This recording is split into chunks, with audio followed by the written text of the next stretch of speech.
Today's episode of the Watson Weekly Podcast is sponsored by Miracle, the catalyst of commerce. We all know that e-commerce is changing at breakneck speed, but if you're still playing by the rules of retail's past, you're leaving money on the table, and a lot of it. Miracle powers 450 retailers to successfully flip the script and transform their businesses by creating a flywheel of AI-powered marketplace and retail media solutions. What's stopping you from joining this retail revolution? It's February 24th, 2025, and this is the Watson Weekly, your essential e-commerce digest. Today on our show, Walmart reports fiscal year 2025 earnings. Saks has stopped paying vendors on time. TikTok subscriptions could help creators. And BigCommerce reports 2024 earnings. And finally, the Investor Minute, which contains 5 items this week from the world of venture capital, acquisitions, and IPOs. But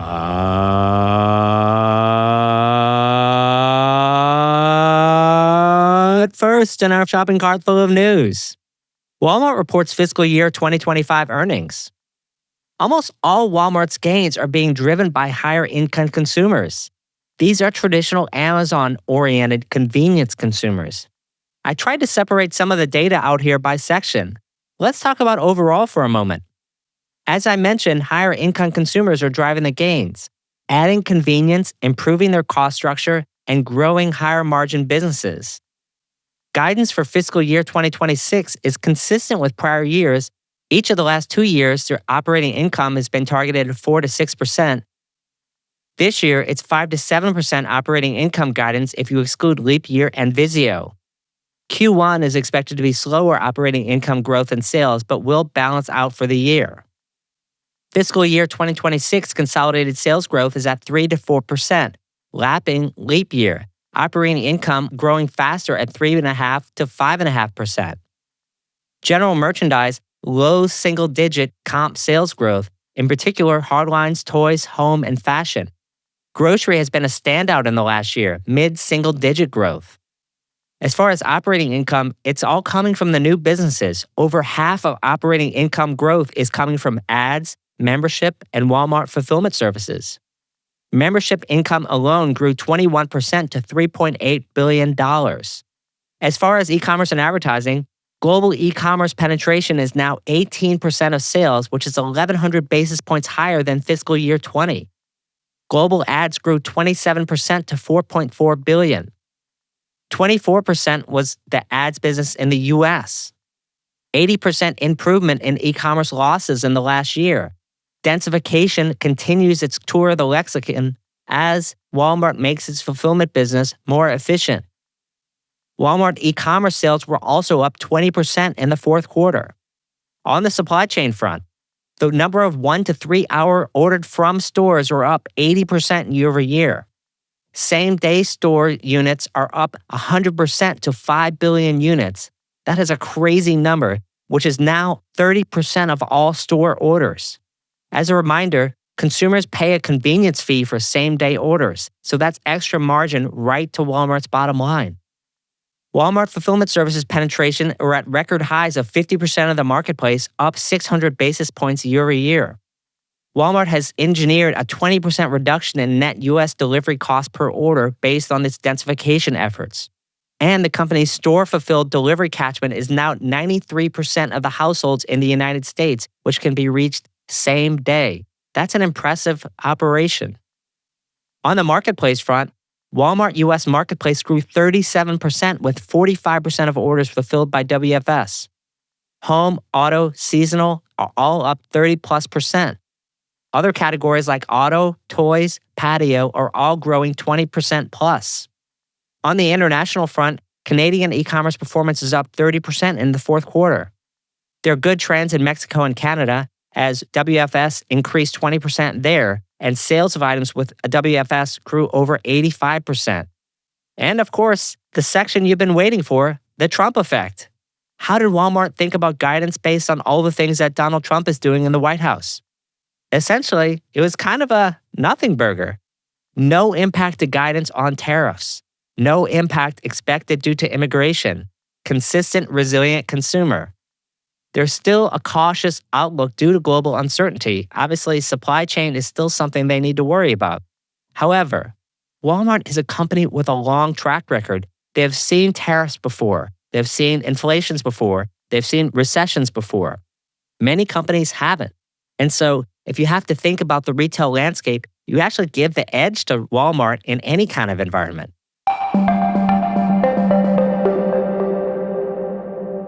Our second story, Saks stopped paying vendors on time. Does Saks really have its priorities in the right place? Completing a $2.7 billion merger of Neiman Marcus to then turn around to suppliers, many of whom have diminishing options, and then say, we won't pay you on schedule? To me, that means they plan to make money on the acquisition synergies between Neiman's and Saks, which, maybe, but acquisition synergies usually do not pan out. This is, of course, the same CEO who had McKinsey advise him on splitting off the e-commerce business from the retailer. Who needs unified commerce anyway? It just gets in the way of a good financial engineering project and a handsome consulting payoff. Normally, with such behavior, I would see a hostile bidder or an aggressive private equity bid in Saks' future. But perhaps the vultures have already nested and are having the run of the place already. The partnership announced last year with Authentic Brands Group to form Authentic Luxury Group and get into the lifestyle and hotel categories tells a story. The company is expanding globally and will be licensing its name out to new ventures, all the while giving the middle finger to its suppliers. Are suppliers getting some of that Authentic Luxury Group royalties? Hell no. Does Saks really not have the funds to pay its suppliers on time after it invested millions in Neiman's? This management team is suspect, and to me, suppliers have been put on notice. While there are not many alternatives the size of Saks, voting with your feet would at least allow you to negotiate these terms. Otherwise, you're laying down with a dog. Don't be surprised if you get fleas.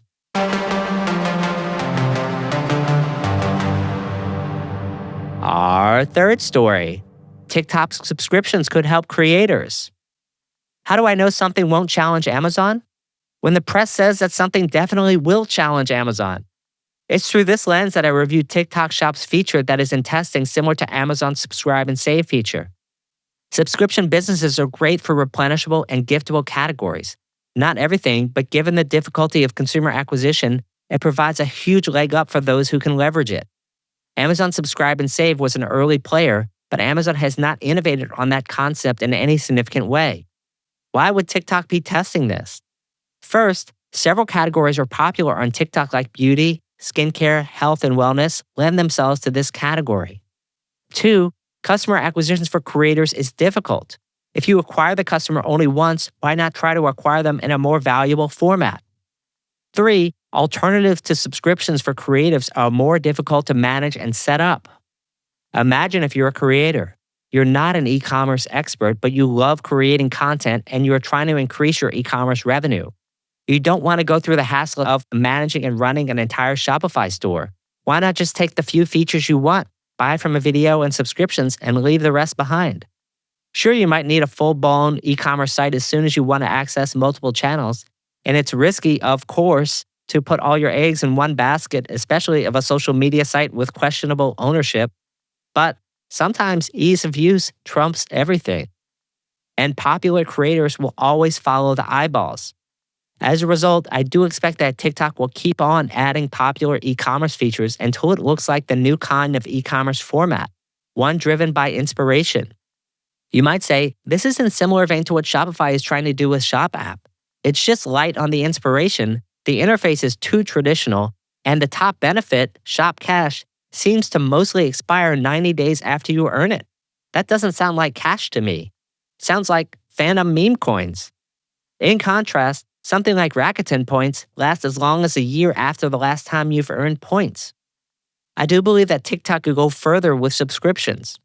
And this gives me a feeling that TikTok will try to build a subscription-based consumer app as well as for people who enjoy buying on the format in exchange for discounts.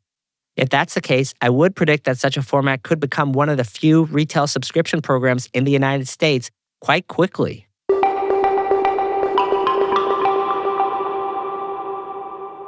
And our last story, BigCommerce 2024 earnings. Everyone off the bus but B2B before it's too late. This was supposed to be about earnings, but instead it turned into something else. Here's the only earnings number you need to know. Net revenue retention rate is at 99% for the only segment they care about, enterprise. Enterprise NRR should be north of 110%. One more number, growth guidance at mid-single digit rates is not going to cut it. You know, the most freeing moments in life are the moments when you realize you have nothing to lose. It's well established that BigCommerce only hope is in B2B. First, stop messing around. You literally have nothing to lose. Throw everything off the bus for the love of all that is holy. After all, consider this. If you win, where the hell do you end up? Private equity. That's right. If you lose, similarly, where do you end up? Again, private equity. Standing there smiling, waiting for you. You're just in more of a special situation if you end up losing. But at this stage, you're just talking about the valuation discount anyways. As a result, BigCommerce can't afford to divide its efforts. Still, this is where I think it could win. First is payments. A business model which does not rely on a percentage of sales will attract a lot of the lower margin but not low volume folks in the B2B space, many whom have several different business units over varying sizes and so can't afford per storefront or percentage sales style pricing. Second is actual service. What? Customer service? No one does that anymore. Well, if your platform is not the best platform in the world, like, I don't know, for example, your top competitor, you have 10 times less developers than them, your service better well damn be the best. If BigCommerce is going to hire experts to sell its software, as it said on the earnings call, it better differentiate from its biggest competitor by not hiring bots in customer service. Old school distributors want hand-holding as they go through digitization. And while we're at it, why not an actual professional services group if we're really going to truly chase the enterprise to incubate new ideas with your biggest clients? 3, the company needs to put marketing into overdrive, like freaking hyperdrive. Safe to say, it's hard to break through in the platform space. Yet BigCommerce does have a name in some corners, though not always the best one. This is a chance to reintroduce yourself to the world. In my mind, all the top execs in the business should visit all their top 25 customers personally. Come clean, tell them you fucked it up, and recommit to the business. Don't play games with pricing, upsells, or anything else. Just reset the roadmap and service levels and hunker down. Did I mention reset the roadmap? The product needs to modernize and greatly simplify. The story is too darn complicated. Are you a baby commerce tools whose growth has to be slowing, or a more flexible Shopify, which, by the way, that argument is like 3 years old anyway? Or something else? I can't figure it out. What do buyers care about? Ease of use and cost of ownership. And finally, the ability to trust the partner and ecosystem that they are with for the next 10 years. Those are the only elements that matter. Everyone else, please exit the bus immediately. It's that time, friends, for our Investor Minute. We have 5 items on the menu today. First, Griffin Investors acquires majority stake in Spindrift Sparkling Water. San Francisco-based private investment firm Griffin Investors has acquired a majority stake in Sparkling Water with Real Squeezed Fruit brand for an undisclosed amount. In conjunction with the new investment, founder and CEO Bill Creelman will transition to a new position, chair of the board, while Dave Berwick will be its new CEO. Creelman and the Spindrift management team will retain a significant equity stake. The transaction is expected to close by the end of the first quarter 2025. Second, Steve Madden buys Tony Melillo's ATM Elevated Essentials brand. Steve Madden has acquired Tony's ATM brand for an undisclosed amount from Melillo and Public. Melillo started the brand in 2012 with Public Clothing Company, focused on casual elevated apparel. However, it has been looking for a buyer for 2.5 years. Melillo has signed on for 5 years plus as its creative director, and the brand will open new stores and will market to new audiences. Multidisciplinary design studio D Yan will refresh the brand and assist with future positioning. Third, Zebra Technologies acquired Photoneo. Zebra Technologies, a digital solution provider, announced that it will acquire Photoneo, a developer and maker of 3D machine vision solutions from Photoneo Brightpick Group for an undisclosed sum. Following the acquisition, the Photoneo Brightpick Group will be renamed Brightpick and will continue operating as a separate entity focused on developing and employing AI robots to automate warehouse operations. Photoneo's 3D machine vision solutions integrating Zebra's advanced sensors, vendor software, and AI-based image processing enable customers to tackle complex use cases. Fourth, Tractor Supply closes acquisition of Olivet, an online pet and animal pharmacy. Tractor Supply Company, a rural lifestyle retailer in the United States, announced that it had completed its acquisition of longtime partner Olivet, a privately held online pet pharmacy. The acquisition price was not disclosed, but it was paid in all cash, and it will benefit Tractor Supply's 37 million Neighbor Club members with a convenient pharmacy solution for pets and animals. This also provides another growth opportunity for Tractor Supply. And finally, QEEN.AI, AI agents for e-commerce startup, raises $10 million in seed funding. QEEN.AI, an agentic platform for e-commerce, where have I heard that before, has raised $10 million in seed funding, one of the largest funding rounds in the Middle East and North Africa region. The new funding will be invested in go-to-market, hiring talent, and marketing. Is there a market for AI companies to build solutions for merchants versus tools offered by platforms? Did you know that RMW Commerce has another podcast? Check out the Watson Weekend for an unfiltered and lively e-commerce chat each week with me, Rick Watson, my co-host Jess Liseski, and an array of interesting guests and topics, all focused on e-commerce. You can find the Watson Weekend by searching for it on iTunes, Spotify, or YouTube. That's all for this week. Till next time, Watsonians. Hi, I'm Rick Watson, CEO and founder of RMW Commerce Consulting and host of the Watson Weekly Podcast, your essential e-commerce digest. Our production partner for the series is Citizen Racecar. The show is produced by Jose Baez. To hear new episodes of the show every Monday morning, subscribe now at rmwcommerce.com/WatsonWeekly and wherever you get your podcasts.